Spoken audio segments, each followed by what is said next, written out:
if they value life, if they value a healthy ecosystem, if they're willing to be responsible for the impact they have on their ecosystem, if they're willing to live in a way that brings them into more awareness and more harmony with their environment, directly or indirectly, they buy bright greens, and that's a way of proving their loyalty and their interest.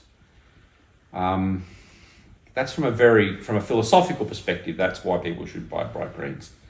From a practical financial management perspective, while they're not a financial product, like gold, like silver, they do provide a hedge. They're not correlated to any other asset class. You know, when things change in the stock market or the bond market or whatever else, things don't change in the same way in the fields of the farmers that are improving their ecological condition. They move on completely different terms. We've taken a great deal of care to make sure that there's no debt involved in producing bright greens. And so the correlation between how a bright greens value moves in a market and how everything else moves in a market is almost zero. And that's a useful thing if you're building a portfolio. You want to have things that move in the other direction or don't move at all in relation to things that you do hold. It's hard to say whether a bright green will go up or down, but there is a limited supply of them. We can't make a bright green out of fresh air. We can't mint a bright green like a Federal Reserve mints $1.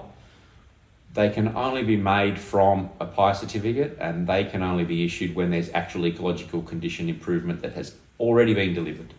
So the natural limit to the number of bright greens is that their production is limited to the people who are actively producing ecological condition improvement.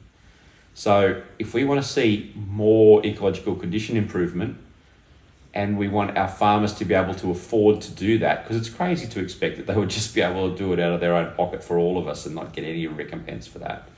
So if we consider that we want to contribute to improving the ecosystem, and it's sensible to pay someone who's already professionally proven that they're really good at that to do it, then that's a really good reason to buy bright greens, to get that job done and to do it ourselves, you know, to not rely on governments and political motivations and big business and big corporate that have other investments and invested interests in this area.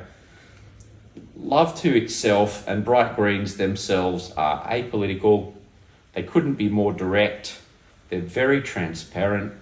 You know what you're getting. You can prove by reading the blockchain on it that you are getting what you think you're getting. It's a really good thing to invest in because it's real and because it's life. What more could you want?